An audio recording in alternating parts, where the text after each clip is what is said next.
Right, have guests here on the stage. Everyone gets the PAM exam. All right. You nervous? We're not going to do tests, but okay. No, that's all right. That's a real simple questions. Just off the top of your head.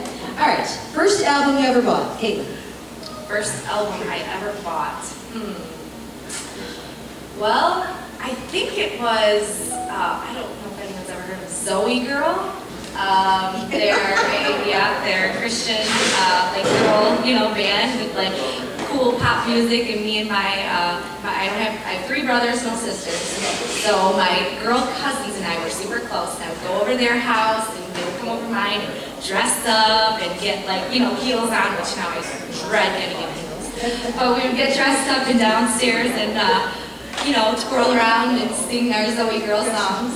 I think that was the first one I ever bought. I think I heard that name before when my daughters were at like a rainbow conference or something, and they played or something. Yeah, it sounds like that. All right, Jill, first album you ever bought? Probably a long time ago. Probably some sort of Garth Brooks album, or I loved Garth Brooks when I was a teenager.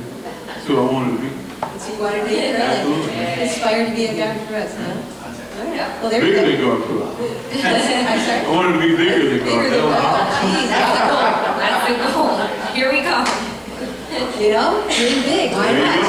I will. Yeah, me too. All right. How about the first concert you attended?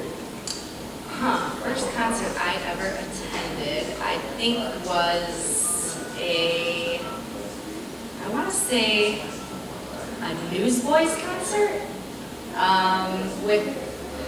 I think with a church group, we all went when I was a kid to like either Newsboys or a Stephen Curtis Chapman type of a thing at DTE Energy or something. I remember it was outside, with a big yeah.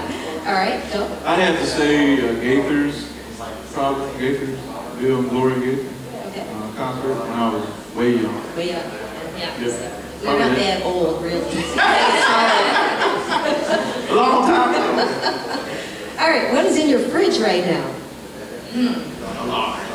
What is in my fridge? Well, what is in my fridge?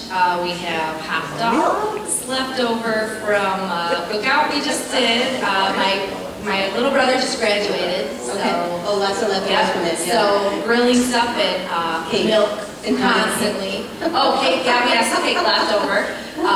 Milk. We're not living together now, but he's constantly over my house.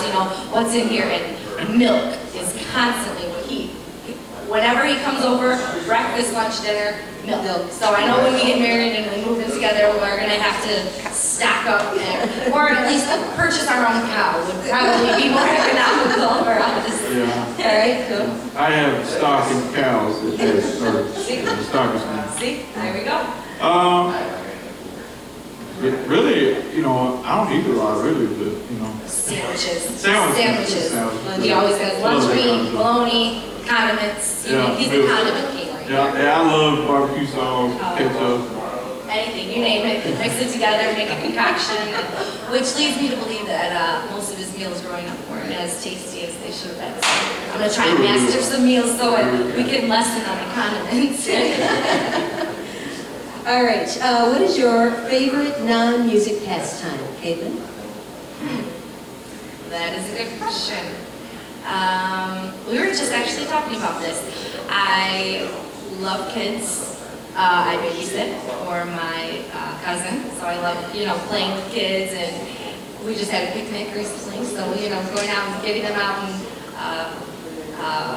going to baseball games in Detroit. Yesterday, we just went to the Tigers game yesterday, so shout out to the Detroit Tigers. Yeah, they won. Yeah. And painting my nails always. They're not done right now, so we've been doing a lot of music. That's how you can tell. That's the side. Okay. Yeah, we're busy. busy. Yeah, very busy. All right, Joel, how about you? Favorite non-music pastime? Pastime means what? Like your activities. Yeah, something you want to do. I love softball. I absolutely love it, but probably anything to do with the woods, like photography, deer, stuff like that. Anything fishing. I love stuff like that. Fireworks. He's an avid hunter, this guy. Okay. Yeah. I love the outdoors. I think that's where you get closer to yourself. Oh, yeah. You know, Yeah. that's what I do. And the quiet, you can Oh, find that's spots, just, yeah, you Yeah. see things and you just, oh, yeah. Beautiful. Good. Yeah. Oh, very good. All right, what was the last song you downloaded? You want me to go? Go ahead. Go ahead.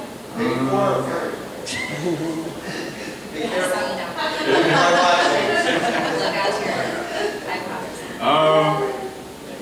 It was actually Eric Church's new song, Homeboy. I love that song. That was the last one I did. All right. Caitlin. I think our song. Didn't we just download our album? Yes, we If did. that counts. That was the last one. Why not? Okay. So yeah, our whole album we just downloaded I actually. thought it was cool. So we can work out to our own songs, you know. That's funny. That's very funny. Downloaded your own album. Someone's got to. We're like, oh cool, we have a download now. It was us. Oh, that's We did. Well, you don't want to tell people that, and going down there too. Well, that'll encourage them. You guys There you have to go. download now, so There we're you not go. the only ones. All right, now this question does not apply to either one of you because you're already working together. But if you could have any one person in your band, they could be dead or alive, who would it be? Okay. That is a very good question. Dead or alive? Who would it be? For me, since I don't play instruments except for my voice, I always look to vocal artists, and I look to, you know, people that can do like vocal gymnastics, and I always aspire to be this. So I always love Celine Dion, and I don't know how good of a background singer she would be to me, you know, but it'd be nice if she could work her magic, and, you know, I always look to those kind of things, being as I play a little bit of guitar, but not very often, so I would have to say Celine Dion. I very much admire her voice. And Joel? In my band, I would have to say, that's kind of I'd like to give a two-word answer. Sure, go ahead. In my band, I would love to have Johnny Cash. Absolutely. Oh, okay. Absolutely. Yeah. Just for his uniqueness and Well, you got the black shirt on, you Oh, fit yeah. together, you know. his strength in music and, you know, what he went through in life. That's how I think you get great people. But as far as an instrument person, I'd have to go with Keith Urban. I would love to have him in my band. Well, let's just stay with Keith, Johnny, and you. There you go. Can't really go That wrong sounds like a there. song. He doesn't really fit in that picture, but you know. We'll make it work. All right, Caitlin, what is your most memorable music moment? Most memorable music moment. Well, there's been obviously a lot. There's been a lot, but I would have to say one of the most memorable for me was, I think it was the first time Joel and I started to play together. He brought his guitar up. I had just won the Born Idol competition, and we were doing a local fair. So he brought his guitar up, and we started.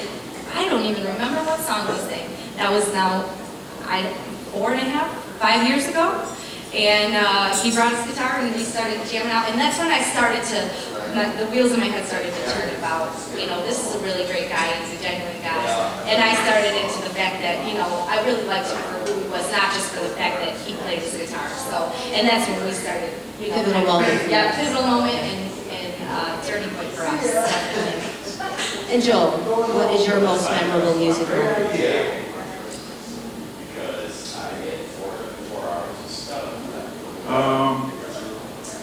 Let's go. I don't really know. Well, you can say when she jumped on the stage with you and you had the guitar the first time. Yeah, that was great. But I mean, I lived in Nashville before I moved here, and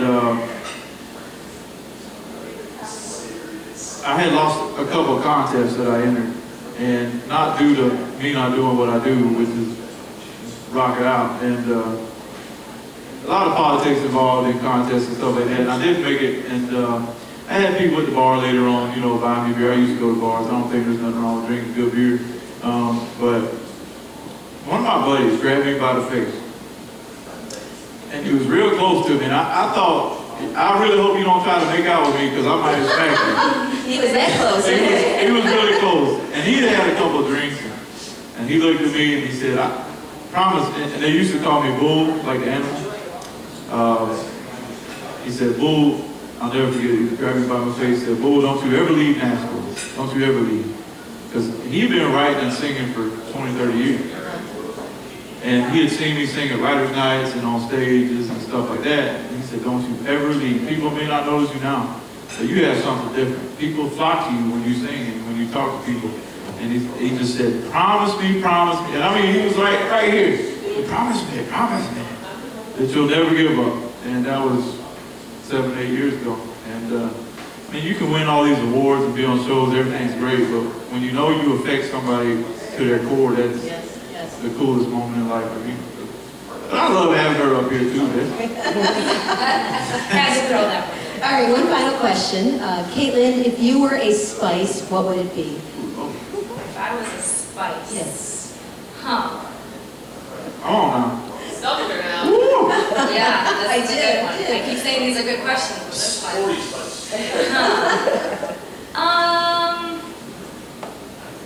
I think possibly cayenne pepper. Yeah. Oh, okay. Because once in a while, I mean, you can add cayenne to, you know, things and it'll be a subtle flavor, but if you add, sometimes we have a few certain songs that Joel will say, give it to me, come on, you gotta work your stuff on this part. And you know, he'll drop out the music and it'll just be my voice. And sometimes, you know, you can add a little bit more and it's like just the push we need for that song and we'll, you know, I don't do it often, but in some of our songs I do kind of try and go all over the place and then I'll come right back down and sprinkle in with him, you know, and settle it all Make it out. real good. All right, Joel, if you were a spice, what would it be? I knew you was going to ask me that. Well, yes. I'd have to say honey barbecue, so. If that's a spice. We'll count it. We'll count it as a spice. Right now, I'm going to go ahead and say that, what's that sauce, Buffalo Wild Wings? That hot one that ain't too hot? Buffalo Mild? Buffalo Mild. Something hot, you're saying. Yeah, It's medium. it's medium. Oh, okay. And because you bite into it, it's hot, but you like it. You know what I'm saying? It ain't too hot. It burns, but You it's want good. some more of it. You know what I'm saying? That's what I'd have to say. My cousins and I call that a hurts good. It hurts so good. That's right. I just can't get enough. John Milliken. All right. I tell you what, all right, that's the PAM exam. Great. We enjoyed it. Thank you. All right. Yeah.